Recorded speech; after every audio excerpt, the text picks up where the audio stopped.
Good afternoon, everyone. Today is May 27th, 2015, 5:30 Central Standard Time, 6:30 Eastern Standard Time for all of my East Coast listeners, especially those in Florida. Shout out to Florida who has been supporting me as I am spending time here in my hometown, Oklahoma City. Want to welcome you to the show, highly anticipated show that we'll be focusing on today that is called, Is the Church Pacifying the People of God? We're going to do it straight with no chaser.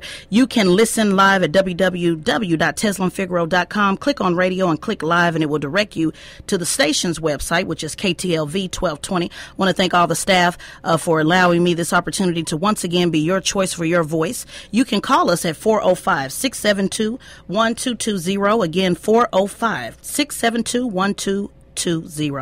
We'll be talking today with a couple of friends of mine who are here to get it all the way live and keep it straight with no chaser on this comment on this particular subject. We have on the line who will be joining us by phone, Carl Lewis, who has a master's in divinity. This is someone that I consider an expert in theology. Him and I go back and forth on Facebook. We've had our fallouts and our fall-ins, and he's someone that I certainly respect his opinion, and I thought he'd be a good guest for today. We also have in the studio Rev Jessie Jackson, who is the pastor of East 6th Street in Oklahoma City, that will be joining us to also have this dialogue. And a Reverend Burris will also be coming in later in the show to give his feedback as well on his opinion on this topic. And then, of course, my good friend who likes to give me a hard time all day, every day, NAACP President, Oklahoma City President Garland Pruitt, who also will be chiming in. So let me first welcome my guest. Carl, are you there? I am here, Tezlyn. Thank you so much. All right. Thank you so much, Reverend Jessie Jackson. Thank you so much for joining us here today with us on the show. Thank you so much for having me. Okay, I appreciate it. Of course, Garland Pruitt, who loves to give me a hard time. We want to welcome you to the show as well. Always a pleasure. Okay, so let's get straight to it. Fast 30 minutes. Gentlemen, you're welcome to join in. Carl, you're live, so join in whenever you see fit. The topic today was really based off of a conversation that, Carl, I talk about all the time in social media. Where is the church, as far as social justice with poverty, it's social justice and actually speaking up on certain issues that affect the black community. Just to start the conversation, to jump it off real quickly, one of the things that Martin Luther King his intention was when he negotiated the deal with LBJ was to have that block vote for the African-American community, which started at the church. It was designed to say, when we bring souls to the polls, this will be a block vote that will vote in our behalf, in our interest, and we will use that as power. I've seen that power turn into, I'm going to be quite honest and very frank, into pimping in some sorts, using this alleged power that may not necessarily be there or may not have the engaged members. But I've seen throughout my career, no disrespect to anybody, but throughout my career in politics, I've seen the pastors use that as leverage, but not necessarily, being the voice of the people, keeping them saying that when it's time to speak up on issues, we don't want to make anybody upset. They focus more on the New Testament opposed to the Old Testament, which says that we have the right to defend ourselves. We have the right to retaliate. And I don't mean go burn down Baltimore. But what I mean is when an organization goes to the NAACP or black churches and so forth as the voice of the black church, and what Martin Luther King established as our strength has seemed to flip. Perfect example last week, and I have to point this out. In Tulsa, We the People, an organization who's been organizing on a weekly basis, bringing out hundreds and hundreds of individuals. No title. I interviewed them last week on the show. There's no titles. There's no organization affiliated, but they've been simply getting the numbers out. The paper went to the DA, who has not done the right thing according to the Eric Harris case. He has not done the right thing according to my case that I'm the publicist on for Monroe Byrd. And the first thing that the DA said was, we've been speaking to the African-American community. We've been meeting with the churches and the NAACP. The media said, well, NAACP and church, what do you have to say? Their answer was no comment. Reverend Jackson, why is it that we shy away from speaking up to politicians, DAs, and different elected officials on these issues? Why is it a backdoor meeting? I'll go to you first. Well, I really believe that we just have different points of departure on this thing. And for anyone who's a student of theology and a student of history, then you know that Jesus was an extremely politically a political individual. The book that I'm reading right now, The Politics of Jesus by Dr. Obery Hendricks, it explains a great deal of this. Jesus was a Palestinian Jew. And not only was a Palestinian Jew, but he was a Galilean, which means he was among the oppressed of the oppressed. All of the revolutions that jumped off in Palestine in the first century came from Galilee. They did not come from Jerusalem. And I think that we have so many people who are comfortable in titles, so many people who are comfortable in different positions. The power, as you spoke of earlier, was invested in the people. And the power has been wrestled from the people and has bottlenecked in the hands of a few people who don't have, I believe, the heart of the people or have the wherewithal, have the intelligence, or have the, quite frankly, the gumption to do what needs to be done right now. The church is not meek and mild. It was never designed to be meek and mild. It was a revolutionary movement. And so if you don't approach it as a revolutionary movement, then you're not being true to the church as far as I'm concerned. Carl, are they being revolutionary? Are they focusing too much on because we know Jesus was a son, are they focusing too much on the New Testament to have a spirit of forgiveness instead of standing up on the Old Testament like the book of Judges that I believe in? Carl, go ahead and chime in. Well, I think that the one of the things that we're missing is this. So the church nowadays, today, they don't even know really who Jesus was or even what the Gospels were for. We've built the church on Paul and his ministry, but we've forgotten what Jesus was doing. He was a change agent. He was a person that went out and found those people that were on the fringes of society, the poor, the widowed, the disenfranchised, and the lowercase the unemployed. And so what we've done today, we've turned the church into a consumeristic entity, which is nothing more than an extension of the government. People go to the polls and they blindly vote because grandma voted that way, great-grandma voted that way, and great-great-grandmother voted that way if she was allowed to vote.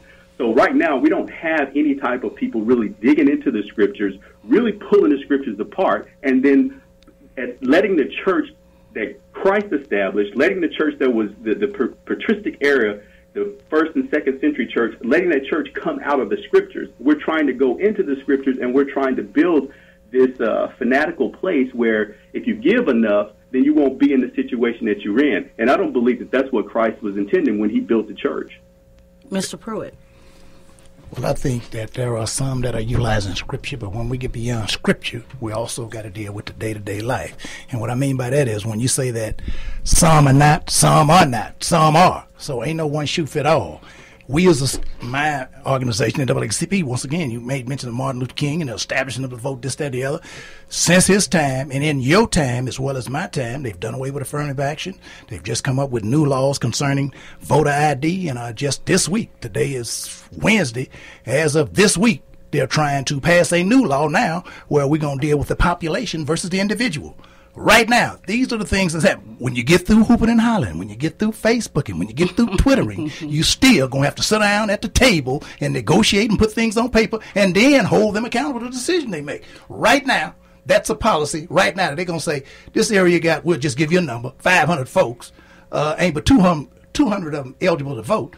But whatever takes place as far as funding, education, jobs, whatever, it deals with that whole population. A brand new wrinkle that they throwed in the mix to discriminate strictly for the purpose of control. But Carl, when he mentions, you're still going to have to sit at the table and sit down with the people to get it done, I feel like a lot of times because of their fear of having to sit down at the table and someone to, I guess not to push someone apart. Me and Mr. Pruitt go around and around about this every day. He had told me earlier, well, don't, cut your nose and spite your face. Well, sometimes you got to cut the nose, the face, the lips, and everything else in order to get it done. And I feel like because of the fear, because of their lack of engagement of the people, their lack of engagement of getting people to stand up, go beyond protest, make noise, be okay with being angry. If you're angry about something, you're angry about something. So, Carl, have you seen that because they have to negotiate with these organizations, that they're pacified? They pacify the people and they pacify themselves for their lack of laziness of actually engaging the body of Christ. Well, of course they do. And so, as I said, as I say again, so we've got the NAACP, we've got the churches coming together and creating a facade in what we need to do as black people. Now, it is going to take change that goes beyond the church and beyond these institutions in order to do that. People have to be willing to be engaged as well. And most of us aren't. We're focused on a lot of things that doesn't have anything to do with anything but making money or being popular or having our names in front of things. Even if that means running for public office, we say we're going to do one thing and we're on the stomping grounds and we're going to do this, and the moment that we get elected, it completely changes. So if we have a entity, which the church is supposed to be this a conglomerate of people coming together with a single voice on social issues. If we have people that are in positions where they are holy and righteous on Sunday, but then on Monday they're doing other things, then the people, of course, aren't going to have any faith or any confidence in that. So when we sit back and we say the people need to come to the table and the people need to understand, well, what are we doing in order to do that? What are we doing to bring these people to the table? Okay. That's the question. For those who want to call in, you can join us at 405-672-1220. Again, 405-672-1220. Reverend Jackson, when Carl just mentioned people are not engaged or people that want to be engaged, I find the complete opposite. If we look at We the People, for example, who are not focused on titles, there is a power struggle going on down there with leaders and We the People. And this is what I've heard directly, with who wants to be in charge and who gets the credit for bringing people out. Why is it that the church can't organize and are different black organizations? Is it because they do not see you vocally standing up for our issues, besides in a passive, aggressive, passive way? Well, I think people have their own agendas, and there are too many doggone agendas right now when our only agenda ought to be justice. Mm-hmm. That's our agenda. That was Jesus's agenda. And somehow it has gotten hijacked. Well, it got hijacked early on in the process of the church. But it's going to take, as Dr. King called for, a revolution of values. It's a whole mindset. Once you reduce the church to personal piety, and it's all about me and mine and my getting to heaven, and not what Jesus dealt with on a daily basis, and dealing with those that were marginalized, dealing with those that were left out, that were looked over, that were kicked. Those are the folk that Jesus dealt with. That's the church at its core, and that's what we must do. Now, when we organized against Senate Bill 13, the so-called hoodie bill, it was remarkable that we were able to get as many people as we could to just come in there. There were people that are ready to do something, but some people just need somebody to do some of the heavy lifting for them. Mm-hmm. They will come to the table. Right, but they need you to be vocal. Yes. Just like I was vocal against the baggy britches bill with Senator Sipplin in Florida, which I believe allows these other type of bills to go forward. That's the hoodie bill. Right. But guess what Senator Sipplin goes around, his main base is the church. The church allows him to go around, say God bless this and that, and still doesn't have any, real substance to it, but he sells fish like the typical black politician, fish sandwiches, and get out to vote and say God bless and give you a church fan, and then there's nothing else ever done. I'm going to take Reverend Burris. You're on the line with us. Wanted to get you to chime in on this subject. I know we talked briefly. Carl, you're still on the line if you need to chime in, but Reverend Burris, thank you for joining us on the show. Tell me why the church is pacifying the people of God. Well, when you look back in the Old Testament time, here's what's happened today in our society. In the Old Testament time, the chief priests and the Pharisees controlled the people. And the Pharisees and the Sadducees was entitled to Caesar. So they were trying to serve Caesars and satisfy Caesars for them to keep the religious peoples in line. We have that same thing today. We got the Pharisees and the Sadducees who are trying to control the church and the people. And they controlled, I see the Pharisees now is controlling the NAACP. Because when they get ready to make a decision, they go to the chief priest. The chief priest is listening to me. He knows who I'm talking about. Mm-hmm. And that's how they control the people. The chief priest control the people through the church. And yet he still is liable for the people, for the leaders of our congregation. I'm on the way to there in a minute, so I'll be back to make it a little plainer. Well, I can't wait to get you in the studio so we can get you on tape again, because people certainly enjoyed it. And let's talk about that, the chief. When we look at the SEE incident, I got to bring it up, where the forgiveness was for Levi Pettit, whether you agree or don't agree, or, I've been very clear about my position on that. But when the church comes forward, that might have been acceptable in Oklahoma City, but from a national standpoint, as far as how Black America felt, it was very, offense. But that was not even acceptable in Oklahoma City. Right. Well, but then why was the preacher saying, as long as we forgive and forgive and forgive, so although that might be the intent, it was certainly the picture that was painted was, once again, when is the black church going to stand up for us and be vocal and saying that this is not right and we're not going to stand for it, and you're welcome to apologize, but maybe we shouldn't have anything to do with anything. Why is it that we're always forgiving forgiving. We're always willing to turn the other cheek. But yet, if it's from any other community and any other population, nobody does the same with us. And I'm not saying be a racist and a separatist and all, because to be quite honest with you, I tell Mr. Pruitt, white folk treat me real well. Sometimes better than my own. So I want to be clear about that. But I want to know, why is it we pacify and pussyfoot around the issue instead of dealing with it head on? But I want to be clear that we have reduced the church to just a handful of folk. Right. That's not a representation. Right. That's not the church. There were so many people that were not there. So many of my ministerial colleagues across denominational lines that I have conversations with that were not present there, were not called, were not consulted. Right. Had I been called, I would have asked, first of all, why are we taking this out of the hands of unheard? Right. I mean, I don't need this young man to apologize to me. Right. The people that's on campus, the people that's affected by it, those are the folk that need the apology. And if he's going to apologize, he needs to do it down there. I don't need his apology. I think it's a bad PR move. You're right. And so, no, I don't need it. So, that doesn't represent the church. And so the church is broader. And I think we oftentimes paint in too broader strokes. But I'm telling you, there is another part of the church that is operating right now, that is operating along the lines of the first century Jesus movement and not this Constantinian Christianity. I mean, and we're getting back to what Jesus called us to do. And we are, Jesus was leading a revolutionary movement. If we're not leading a revolutionary movement, then we are wrong. We can't go to Pharaoh and complain about conditions so we can get a job in Pharaoh's government. Right. We want to bring Pharaoh's government down because it's oppressive. And so if we're not working as a revolutionary, then we're working as an agent of the oppression.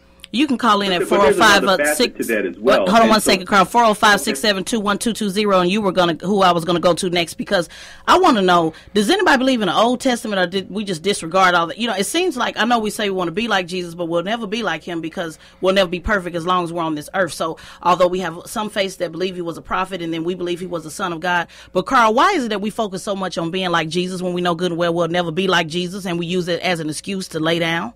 Well, I think that's just something that's been inculcated from the pulpit. One of the things that we don't understand and don't have an idea of, especially a young generation today, is we don't know how to protest. We don't know how to go to the government and petition the government in a way that brings the government down. One of the things that Martin Luther King did was he taught people how to protest. And that came out of the church. That came out of that group of people in the church. And so when you don't have that type of leadership going and saying, this is how we're going to do it, if you're going to be violent, we're not going to have you around here, then you're going to have this situation where you've got Baltimore burning down, and you've got Florida burning down, and you've got all these other places burning down, because we don't know how to speak to the government in a single unified voice, especially when it comes from the black church. Now, with respect to the Old Testament, there were some things in the Old Testament that, for me personally, I don't believe that the Old Testament and the New Testament are two separate books. I think it's one thing. I think Christ is woven all the way through there from Genesis to Revelation, and we got to understand, we got to be able to see how the children of Israel and how the people of the Old Testament operated when it came to the government. And so when we get to the New Testament and we're trying to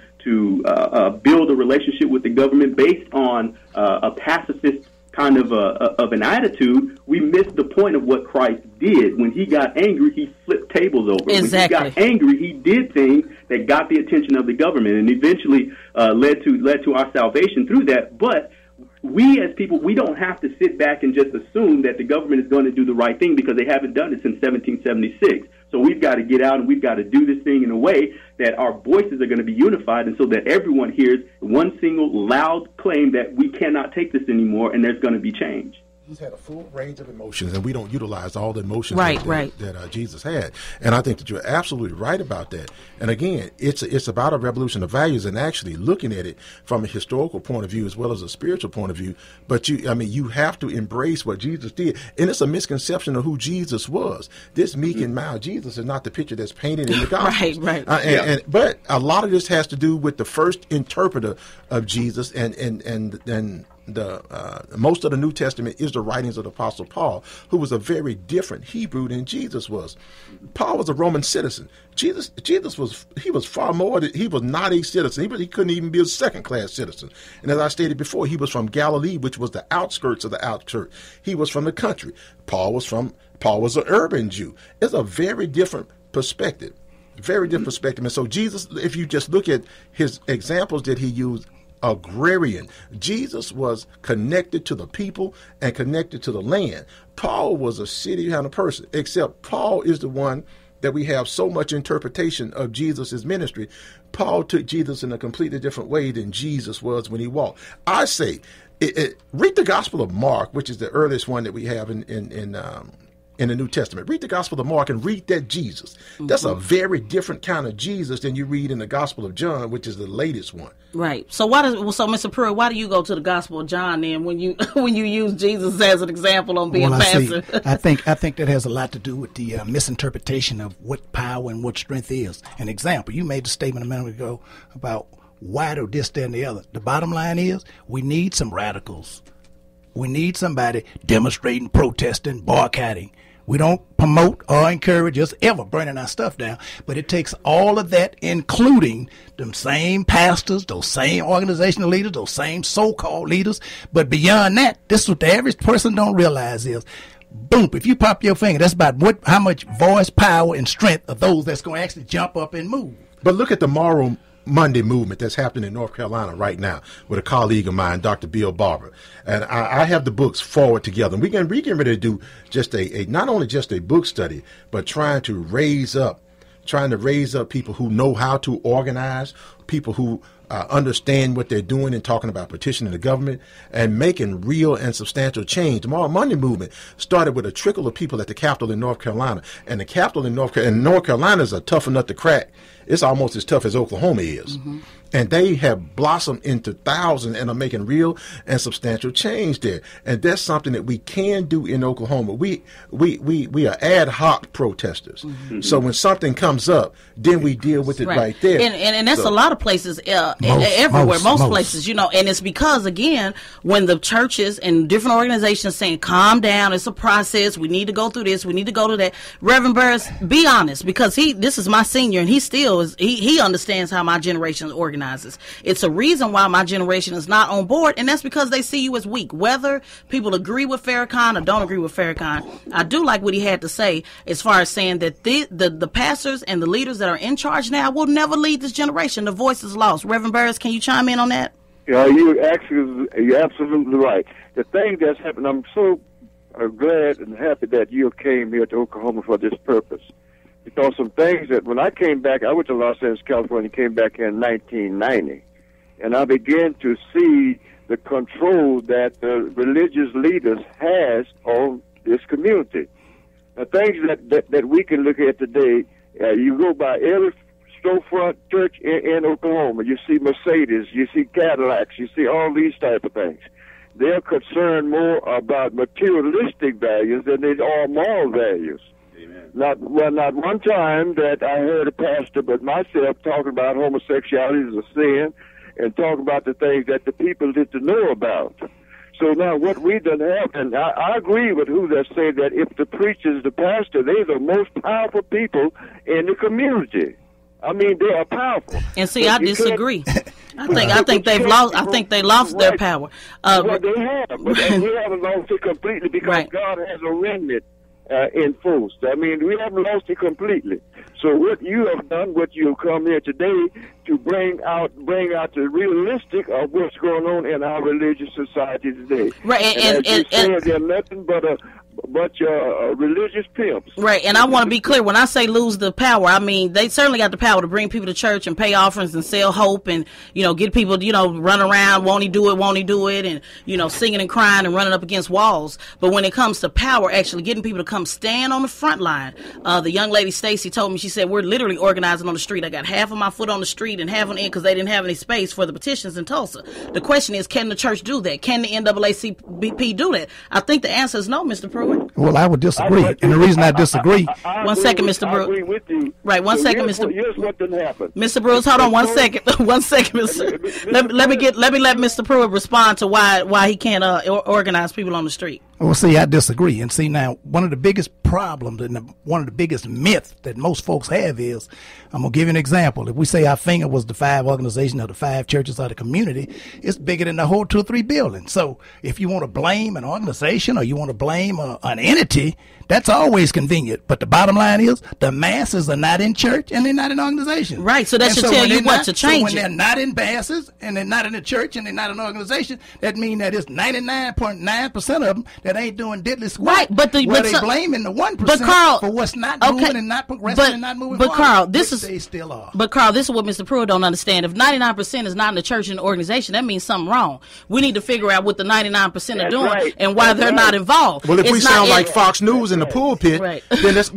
you're right. We're never going to connect with people that your age. You're exactly right. And so what we see going on now today, and this is something, I wrote a research paper on this, and I called it consumeristic Christianity, because when you have new people coming into the church, when you have fringe people, when you got hurt people coming into the church and they're looking for a society, they're looking for a family to help, they're looking for a family to get them to advance their cause, but they're thrown on the back pew because she's pregnant and she's got 3 kids and she ain't got no dad. Or stuff like that. That stuff is going to drive people out of the church, and it's going to drive them into the arms of the very people that are saying that, come over here, we'll give you a little bit more, but you can't keep up any noise. Well, before we close out, I want to let Reverend Jackson get his last comment in, because I do want that addressed, because I want to hear a reverend who actually pastors the church to comment on that, to say that if the 99% are not there, then something's wrong, because we do know that Jesus went out. He wasn't in the church on Sundays. He was out talking to the people. So Mr. Pruitt likes to talk about where the 99% aren't here, or they're not at a meeting, so it don't matter. Have the 99% we want to talk either. about, but guess what? But the 12 that he had did more than the 99%, than the 99%. So Mr. Pruitt wants us to focus on what they not doing. And what I want to say is, why don't you go get Gideon's army? Why don't you go get Gideon's army and get 300 real soldiers and quit trying to tell me to calm down? Go ahead, Mr. Jackson. Get the last. You don't have much of a choice but to use the people that you have right there. Thank you. But maybe we need to shift them people. No, I mean, look. You have to take those people and you have to begin the movement there and move out. I'm telling you. I mean, you got to get out in the street.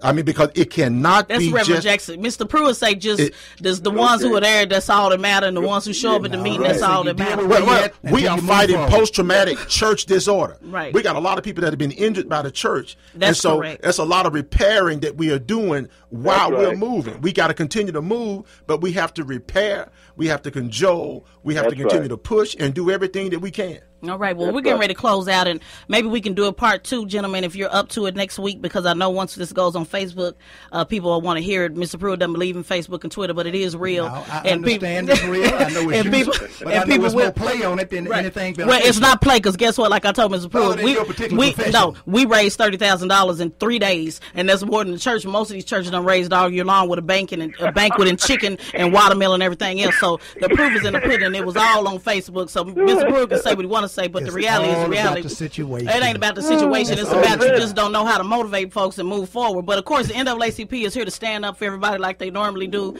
Never hold anybody accountable and self-responsibility. And that's their job. And we appreciate Mr. Pruitt for coming in and making up these lies once again for all of his friends. I think that's those that play on Facebook. That's all they own is Facebook. Well, guess what? I'm not playing, because I'm raising money. And at the end of the day, I'll go toe to toe.